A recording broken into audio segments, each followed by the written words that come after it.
এই পাশে আমার এই যে বাচ্চাগুলো বাবা রে বাবা খাবারের লেগে পাগল হয়েছে দেহ আয় হারাবেন না এই যে সব আয় করছে সব এটা হয়ে গেছে বাচ্চা আমার নিতে হইব বাসায় নিয়ে পালতে হইব।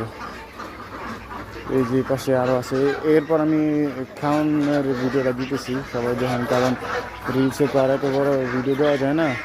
আপনারা চাইলে যদি বড় ভিডিও দেখতে ইচ্ছুক হন তাহলে আমি বড় ভিডিও দিব ইনশাল্লাহ। তো সবাই কমেন্ট করে জানাবেন। এই যে আমাদের কোয়েল পাখি। তো আগে এখন হাঁসের খাবারটা দিই, খাবারটা দিয়ে দেন আবার আপনাদের সাথে আসতেছি ভিডিওতে। শোনা পাখি